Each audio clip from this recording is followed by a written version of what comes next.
నాగ చైతన్యపై Samantha shocking comments. ఏం మాయ చేసేవే సినిమాతో ఇండస్ట్రీకి ఎంట్రీ ఇచ్చి మొదటి సినిమాతోనే బ్లాక్ బస్టర్ హిట్ కొట్టారు హీరోయిన్ సమంత. ఆ సినిమాతోనే నాగ చైతన్య సమంతకు పరిచయం అయ్యారు. ఆ సినిమాతోనే ప్రేమలో కూడా పడ్డారు. దాదాపు 7 ఏళ్లు ప్రేమలో ఉన్న ఈ జంట 2017లో పెద్దల్ని ఒప్పించి అంగరంగ వైభవంగా పెళ్లి చేసుకున్నారు. కానీ వీళ్ళ వివాహ బంధానికి 4 ఏళ్లకే ఫుల్ స్టాప్ పెట్టారు. 2021లో చైతన్య సమంత విడాకులు తీసుకుని ఫ్యాన్స్ అందరికి పెద్ద షాక్ ఇచ్చారు. అప్పటికైనా సరే శామ్ చై మళ్ళీ కలుస్తారేమో అన్న చిన్న హోప్ ఫ్యాన్స్ లో ఉండేది. కానీ రీసెంట్ గానే నాగ చైతన్య శోభితాన్ని ప్రేమించి పెళ్లి చేసుకున్నారు.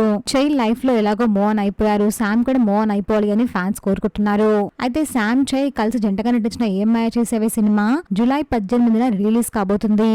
దీంతో ఈ మూవీ ప్రమోషన్స్ కోసం చై శామ్ మళ్ళీ కలుస్తారు అని, ఇద్దరు ఒకే స్టేజ్ పైన కనిపిస్తారు అంటూ వార్తలు వస్తున్నాయి. ఆ వార్తలపై సమంత మాట్లాడుతూ, నేను ఎవరితోనూ కలిసి ప్రమోషన్స్ చేయట్లేదు. ఇలాంటి వార్తలు ఎవరు కల్పిస్తున్నారో అర్థం కావట్లేదు.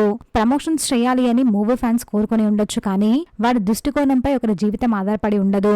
ఇదంతా ఫేక్ న్యూస్ అని సమంత క్లారిటీ ఇచ్చారు. శామ్ మళ్ళీ పెళ్లి చేసుకోవాలని కోరుకునే వాళ్ళు కమెంట్ చేయండి.